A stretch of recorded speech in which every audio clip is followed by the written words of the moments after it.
O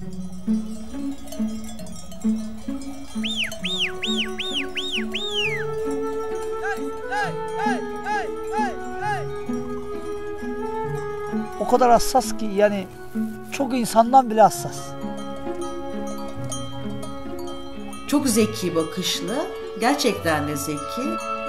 Bir anlamda aklı ifade eder. Keçiyi seviyoruz, sevmese bu taşın üstünde nasıl duracağız? Delikanlı kıza nasıl aşıksa ben geçsene öyle aşık. Anlayabildim şimdi. Keçiyi çok seviyorum. El ele ben çok seviyorum. Yani o sevgisi olmasa belki de ben bu işi yapmam.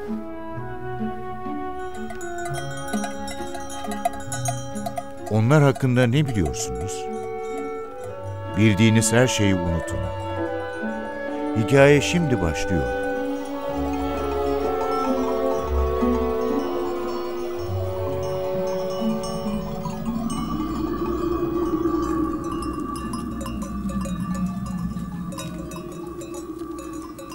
Karaburun, Türkiye'nin en batısında yer alan bir yarımada.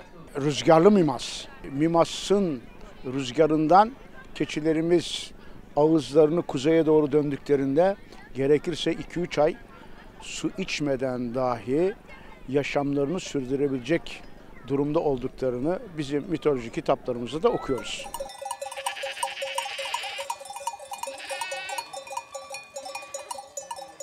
Karaburun'u Karaburun yapan birkaç öge var.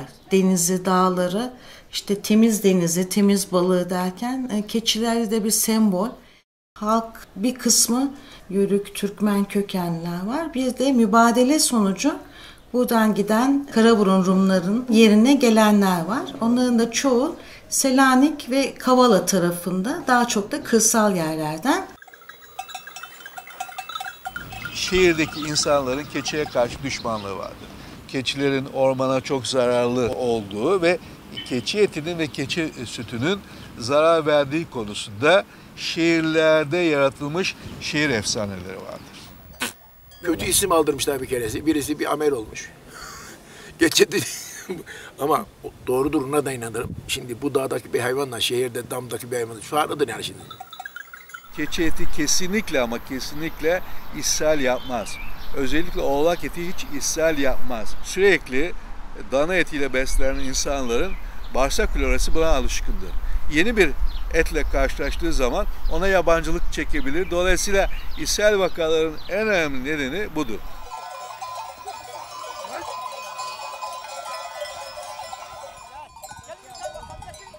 Düşünebiliyor musunuz? Bir keçi çobanı beslendiği, aile geçiminin sağlandığı bir ormanı yok etmek ister mi?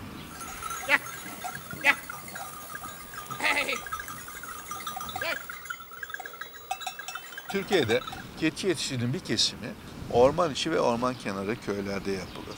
Et ihtiyacını karşılar, hem süt ihtiyacını karşılar hem de geçimliktir.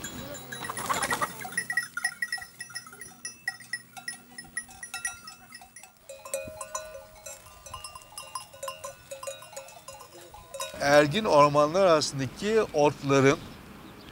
otları tüketir, otları yer. Çam diyorlar da çamı çok yemez. Çam bir mevsim püskül yaptığı zaman yer yani bunu saklayacak, gizleyecek bir şey de yok yani. Sadece çam uyanıyor ya, topal yapıyor o zaman ballı oluyor. Ondan ben de yiyorum zaten. Ben de yiyorum suyu, neden yalan söyleyeyim, ilaç. İşim hadi yiyorum.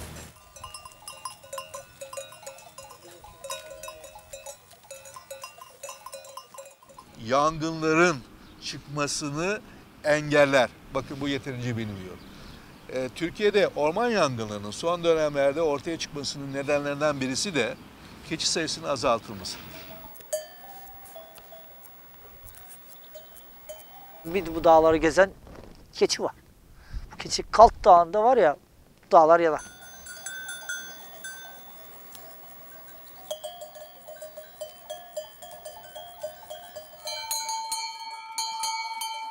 Türkiye'deki keçi yetiştiriciliğinin ağırlığını halk arasında kıl keçi ya da kara keçi denilen keçiler oluşturur. Sütü ve eti ağırlıklı olarak biz kıl keçilerinden elde ederiz. Peki kıl keçilerimiz ağırlıklı olarak nerede yetiştirilir? makilik olduğu yörelerde, örneğin İzmir'de ağırlıklı olarak makiliğin egemen olduğu Karaburun ve çevresinde, diğer bölgelerimizde de vardır ama kıl keçi, kara keçi deyince Karaburun ortaya çıkar. Türkiye'nin meraları yetersizdir, cılızdır, seyrek otludur, yüksek boylu değildir. Dolayısıyla bizim çevre ve meralarımız koyun ve keçiye daha uygundur. Dağlarımız keçi için. Yani koyuna gelmiyor. Bizim eskiden koyunumuz vardı zaten. Ben bu işe başladığımızda koyunla başladık. Ama az bir keçimiz vardı yine. Yani 150-200 kadar bir koyun vardı. Bir 50-60 kadar keçi vardı. Yani 7-8 yaşlarında bu hem okul hem buna başladım. Yani babamın yetişemediği yerlerde ben yetişiyorum. Çok mu güzel? He? Güzel mi? Benim dedem zamanda yapıyormuş, babamlar falan. Yani babadan oğula gibi bir şey.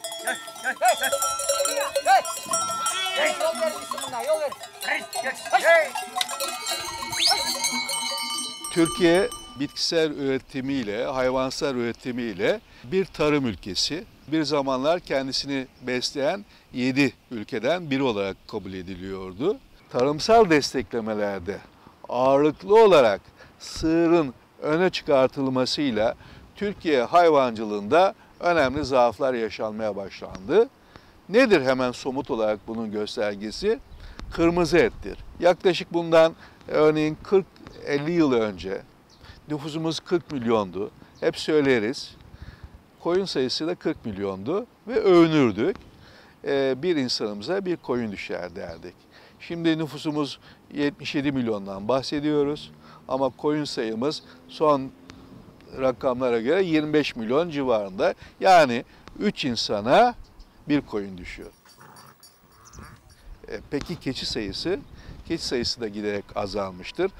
18 milyondan şu anda 5-6 milyona düşmüştür.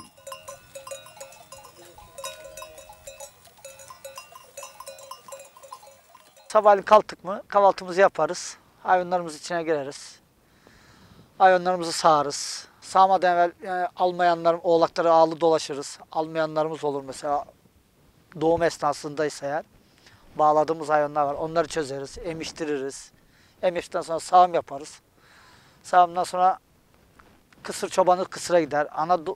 Keçi çobanı ana keçiye gider. Arkada kalan ağıl temizler. Hayvanlara, oğlaklara bakar.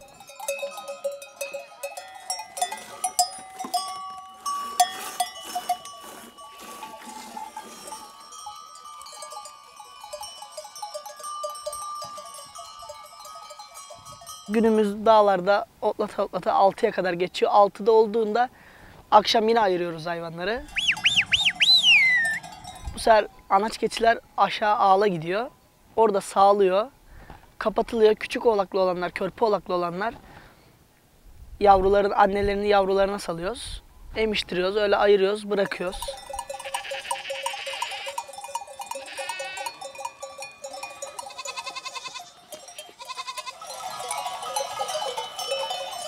Bizde 4 kişi yürütüyoruz şu anda. Yani en az 3 kişi olacak. 3 kişi olmadığı zaman bu işi yapamaz.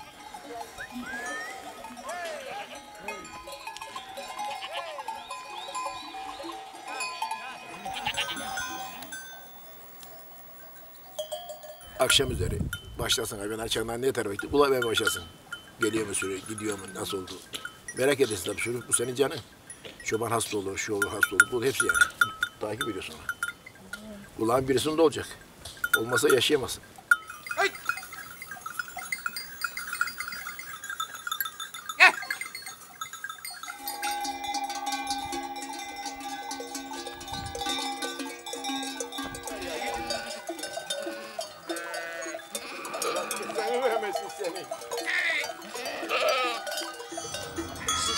Kışın en zor zaman.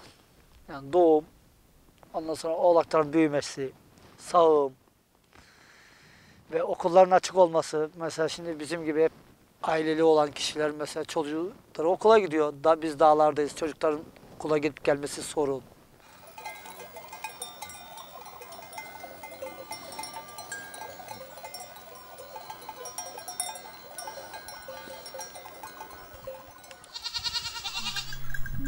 biraz zor. Çünkü dağdasın, devamlı dağdasın. Şehir hayatı az. Evime gidiyorsun, evde biraz duruyorsun. Hani evde çok şey yapamıyorsun. Dağda, çoğunluk dağdasın.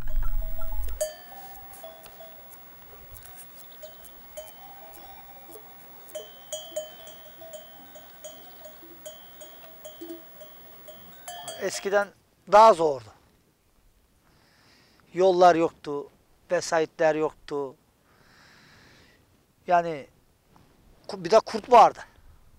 Kurt çoktu. Şimdi domuzlar yiyor. Ama domuz fazla şey yapmıyor. Gene başında duruyoruz. Bazen durmuyoruz, gözükmüyoruz. Ama eskiden öyle kurt varken o durumu yapamıyorduk. Daha hayvanı bıraktığın zaman gecede 20 tane, 30 tane, 50 tane, 100 tane yiyebilirdi.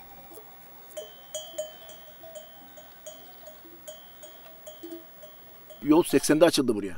Bundan önce buraya 7 tane köyden sürü gelirdi bu dağın üstüne. 7 tane köyden. En yakın bizde Kösedere köyü. 2,5 saatte çıkarsak. Öbürleri 5 saate çıkardı.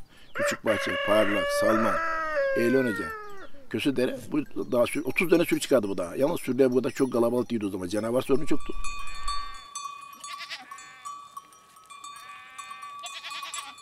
Çobancılığı herkes kolay bir meslek olarak görüyor. Aslında hiç öyle görüldüğü gibi değil. Çok zor. Ama biz alıştığımız için, bu babadan oğula geldiği için biz bu işi devam ediyoruz. Herkesin yapabileceği bir iş kesinlikle değil. Çok arkadaşlar da görüyoruz, sonradan girip de bu işlerde batıp giden çok arkadaşlarımız var.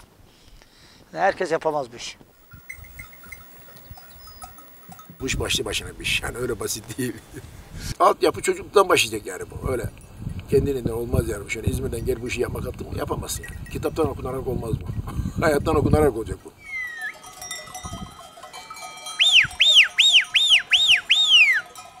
Keçilerin zorlukları tabii ki de var. Nasıl diyeyim, hafta sonumuz yok, tatil yok. Yani sürekli başında olmak zorundayız.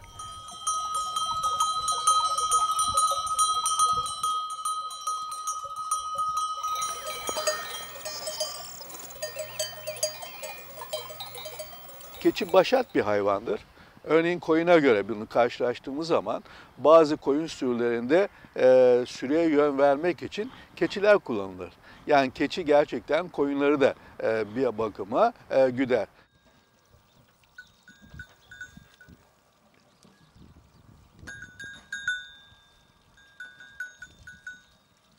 Her otu yemez.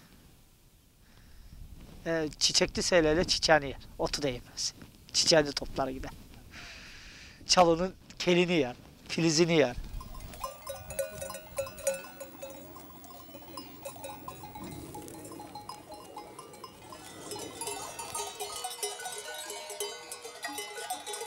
Önünden bir sürü geçsin ya da keçi veya koyun. O arkadaki gelen sürü burada otlamaz. O vuru geçer gider. Avrupa tipi zanen dediğimiz çok bol süt veren, aslında ne kadar güzel. Keçilerin de bu dağlarda yaşaması çok zor. Çünkü çalılara takılıyorlar. Karaburun'un yerli keçileri gibi esnek değiller. Hareket kabiliyetleri daha kısıtlı.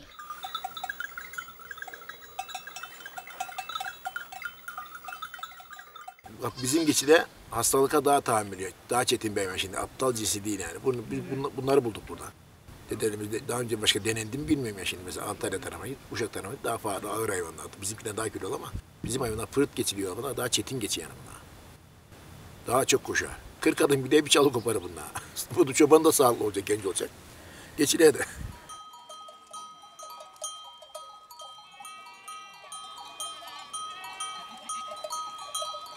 Keçiler yaşadığı şeyi unutmaz. Mesela sürüye biz iğne yapıyoruz. Bugün iğne yapalım sürüye. Yarın yine toplayalım valla iğne yapacak olalım. Kapıya gelmez. Kalktığına kadar çeke çeke getiririz gari. Yani zor olur, çok zor olur.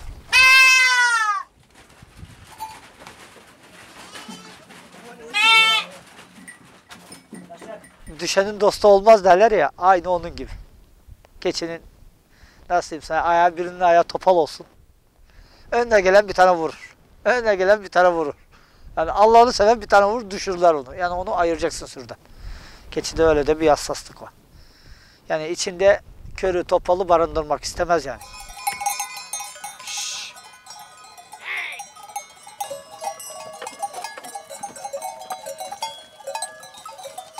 Neden? Türkiye'de hayvan türleri içerisinde sığıra olduğundan çok daha fazla önem verildi. Bunun temel nedeni şu. Avrupa'nın ve Amerika Birleşik Devletleri'nin benzer ülkelerin elinde bunlar sığır ülkeleri olduğu için olağanüstü stoklar birikti. Şimdi bu stoklar nasıl eğitilecek? Başka ülkelerin hayvancılık politikalarını yönlendirerek bu stokları eritebilirsiniz. Keyfi kırılmayacak. Çevirmeyeceksin. Havasına bırakacaksın. Onu takip edeceksin. O vakti geldiğinde ve saati geldiğinde yerini bulur, döner gelir.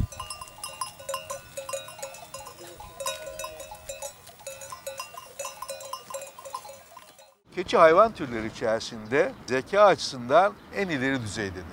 Keçi en iyi otun nerede olduğunu bilir. Keçi daha özgürdür. Keçinin kişiliği vardır. Bu nedenden dolayı halk arasında keçileri kaçırdı dediğimiz zaman o insanın aklıyla zoru vardır, aklından uzaklaşma vardır.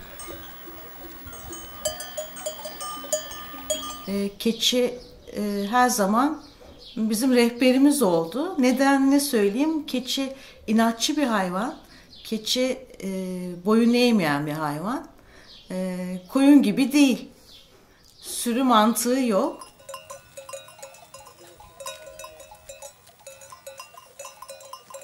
Karaburun keçisinin en büyük özelliği de bu geniş coğrafyada endemik bitkileri yiyerek, burada dolaşarak çok kaliteli, hakikaten de sütleri var.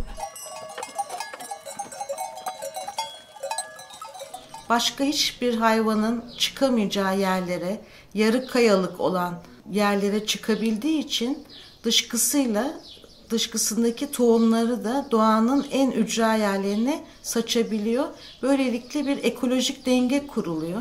O nedenle keçiler bu tohumların yayılmasına rüzgar kadar önemli bir rol oynuyorlar. Ağlı temiz olacak. Suları temiz olacak.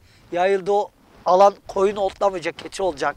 Yani koyun sürüsü gelip onun teknesinden, çeşmesinden su içtiyse o çeşmeden su içmez. Eğer siz gidip de ayaklarınız temiz dahil olmuş olsa çeşmeye batırıp çıkardıysa o çeşmeden su içmez. O bilir onu.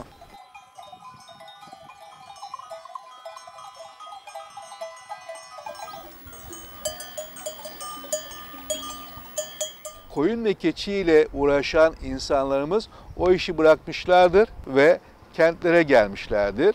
Kentlerdeki yaşanan sorunlardan birisi de kırın boşaltılmasıdır ama bunda koyun ve keçi sayısının azaltılmasında önemli pay olmuştur. Çok arkadaşlar hayvanı satıp vazgeçen çok arkadaşımız oldu. 50 yaşında, 60 yaşında olan çok abilerimiz vardı bu işi yapan. Onlar yaşlanıp öldükçe çocukları yapmamaya başladı. Yani ben belki babamdan ben aldım ama benim gibi kaç tane aile biliyorum ki babasından almadı. Çocuk gitti okudu gitti ya da yapmadı bu işi. Bıraktı. O yüzden hayvancılık gitgide azaldı.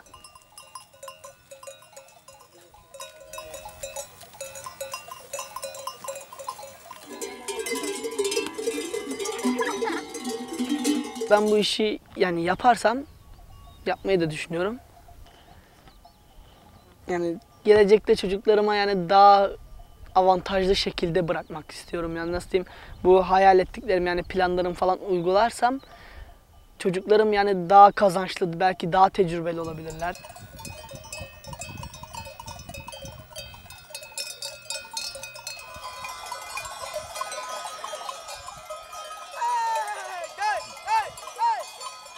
Nereye gitsin İzmir'e? Ne yapsın İzmir'e? Bu da kovan bal dolu. Bu nasıl burasına gitsin? İzmir'deki boş kovan. Arı baldan kaçar mı? Ballı kovana arı bırakır da gidiyor boş kovana girer mi?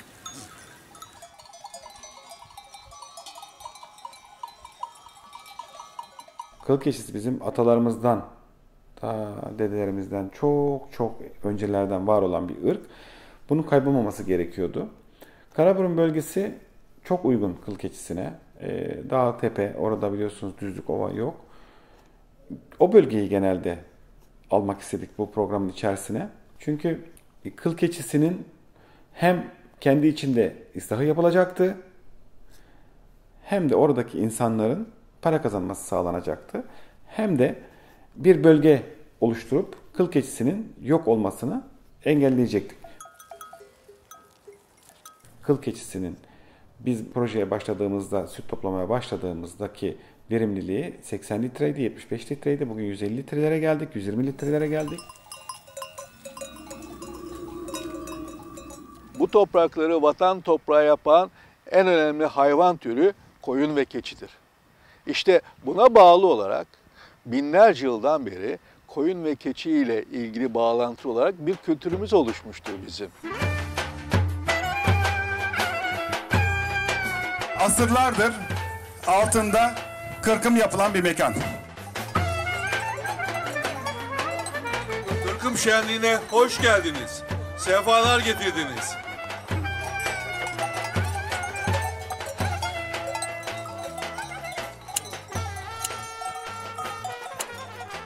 Biz kırkım yaptığımız zaman senede yapıyorduk. Bütün ya tanıdığımız kaç tane köy varsa burada selam yollarız. Kırkım zaten gelirler. Derleşmen işte parayla olacak bir iş değil yani kırkım. Buraya bir muhabbet insana aynı düğün bayram havası atıyor. Toplanıyor, görüşüyor. Bir de zaten böyle bir sevinçle geliyor. Dur yavrum dur.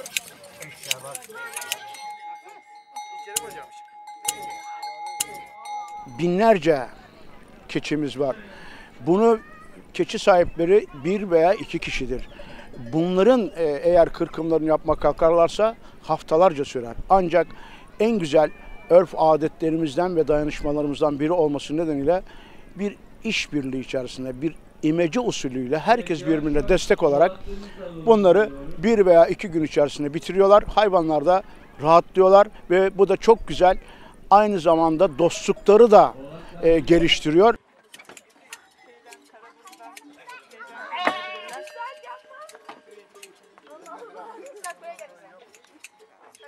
Geçse sağlıklı et, sağlıklı peynir, sağlıklı su yiyecekse meralar artık tüketilmesi meralı. Hayvanlara hak tanısın artık.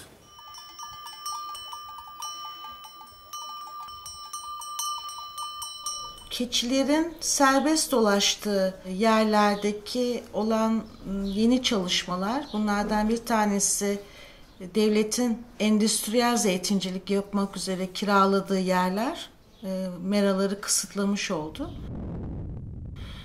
Diğeri ise rüzgar enerji santrallerinin kurulması. Rüzgar enerjisi temiz bir enerji, ancak bu boyutlarda yapıldığı zaman hem ekosistemi tehdit ediyor, kültürel boyutu tehdit ediyor, köylerin belki de göç etmesine neden olacak. Ekonomik olarak ya da dayanamayacakları için. Çünkü batıda yerleşim yerine 3 kilometre olması gereken yerlerde Karaburun'da 160 metreye kadar indi direklerin yapımı.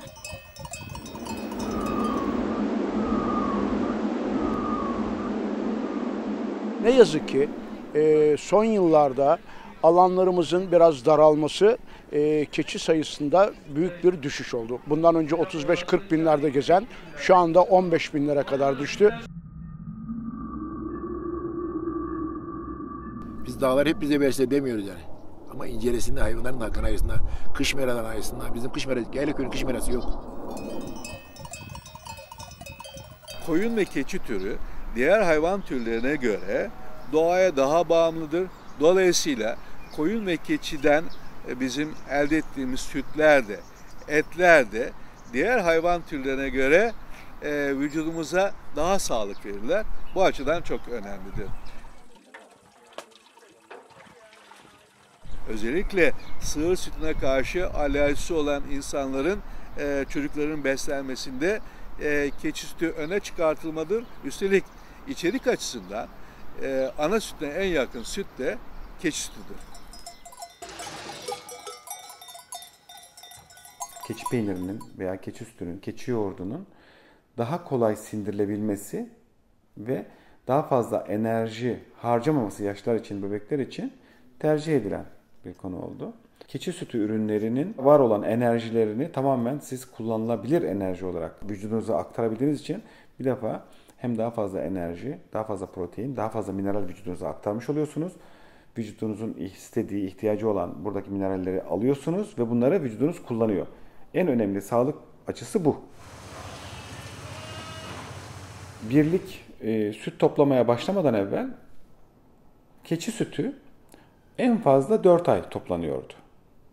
Yani 4 ay, 1 yıl içerisinde, 4 aylık bir zaman içerisinde siz keçi sütünü topluyorsunuz ve bırakıyorsunuz. Oysa keçi 8 ay, 9 ay sağılabiliyor. Süt soğutma sistemleri kurmanız gerekiyordu. Biz onları geniş bir şekilde kurduk.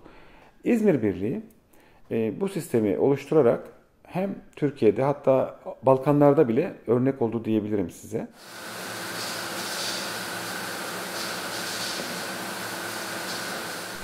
Şu anda Karaburun'daki olan yetiştiricilerin ağırlıklı bir kesimi koyun ve keçi birliğine süt satıyor, süt pazarlıyor. Bu da çok önemli. Şimdiye kadar koyun ve keçi yetiştiricileri doğrudan doğruya mandıracıların denetimindeydi. Hatta daha ileri gidelim, onlara tek yanlı bir bağımlılık içindeydi. Türkiye'de İzmirli Koyun Keçi Yetiştiricileri Birliği bu tek yanlı bağımlılığı kırdı ve olağanüstü bir ilerlemedir. Belki de koyun ve keçi sütünün toplanmasında bir reformdur. Belki bir devrimdir.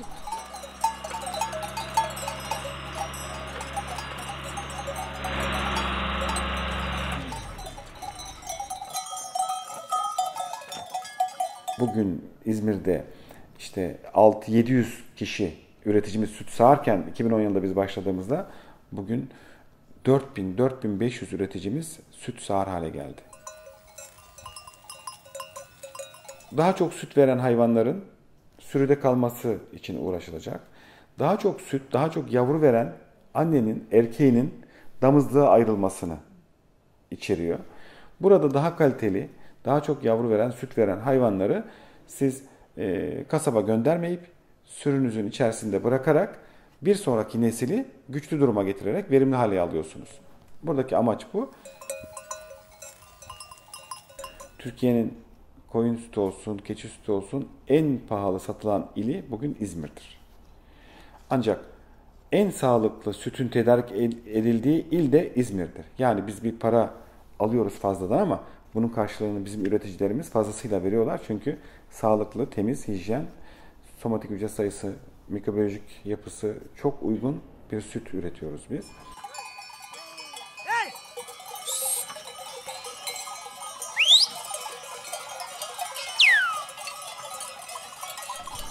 Avrupa'da, Fransa'da, İtalya'da ve benzeri olan ülkelerde yetiştiriciler kendi ürettikleri sütü doğrudan doğruya kendileri peynire işlerler. Biz bu peynire işlenme konusunda buna biz butik üretim diyoruz. 50 baş hayvanı vardır, 100 vardır. Doğrudan doğruya alır, kendi kurduğu tesislerde bunu ya kooperatifler aracılığıyla yapabilir. Yani kooperatifler sütü toplar, kendi kurdukları kooperatifler sütü toplar ve özel peynire işlerler.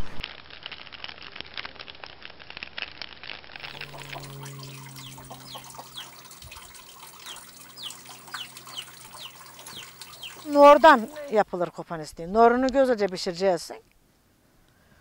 Oradan onu bir hafta 10 günde 15 günde olur. Hava sıcak olursa olur o da yalnız. Sıcak olmazsa olmaz. Kıl keçi yetiştiricilerinin kendi aralarında birleşerek kuracakları kooperatifler olabilir. Bu kooperatifler Karaburun yöresine özgü özel peynirleri işleyebilirler. Bu açıdan Türkiye'nin gelecekte en önemli pazar alanlarından birisi olmaya hazır olan Avrupa Birliği ülkelerinin gerçekten durumunu dikkate almalıyız. Bugün bizden Malezya'sından tutun, Rusya'sından tutun, Amerika'sından tutun, Avrupa'nın birçok ülkesinden tutun keçi sütü talep etmekteler. Bunun başta sebebi keçi sütünün faydalarının bariz bir şekilde bilim adamları tarafından açıklanması. Dünyada birçok ülkede talep edilmekte fakat bulunmamaktadır. Türkiye hayvan sayısı olarak Avrupa'nın çok üzerindeyiz ama bizim verimliliklerimiz düşük olduğu için süt miktarımız da o kadar çok değil. Ama çok şanslı bir ülkeyiz. Eğer ki biz var olan mevcut keçimizi iyi ıslah edebilirsek hızlı bir şekilde dünyaya keçi sütü satan ülke oluruz.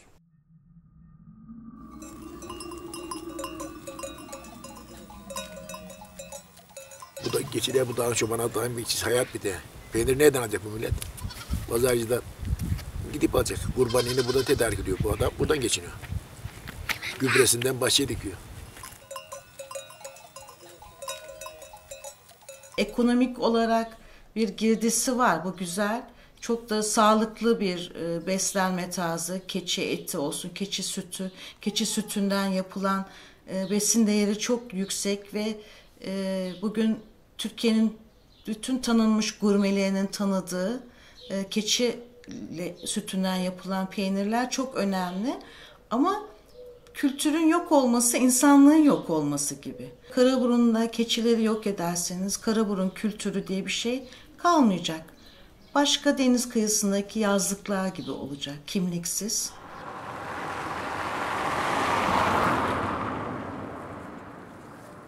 Koyun ve keçi kültürü kaybolduğu zaman kesinlikle Anadolu kültürü de gerçekten büyük ölçüde erozyona tabi tutulur. Bu erozyon tabii Türkiye'nin ulusal bütünlüğüne de önemli ölçülerde zarar verir. Buradaki keçi üreticilerimizin çok daha fazla sütten ve peynirden para kazanmasını ve aynı zamanda da Karaburun'a bir marka olması için de çalışmalarımızı başlattık. Başarıya da ulaşacağımıza ben inanıyorum. Dürüst yapacaksın. Haram katmayacaksın. Helalını yapacaksın. Ekmek yersin, çoluğuna çocuğuna da alır. Mal da alırsın. Her şeyi yaparsın yani. Eşin de olur, dostun da olur. Haram yapmayacaksın. Haram çok önemli. Görülüğün özelliği de bu zaten.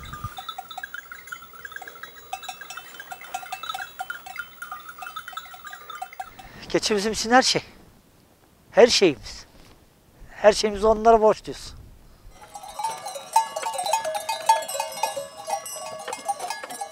İnsanlarla uğraşmaktansa hani hayvanlarla uğraşmak çok daha farklı bir şey, güzel bir şey. Yani ne dersen onu yapıyorlar. Yani o yüzden seviyoruz bu işi.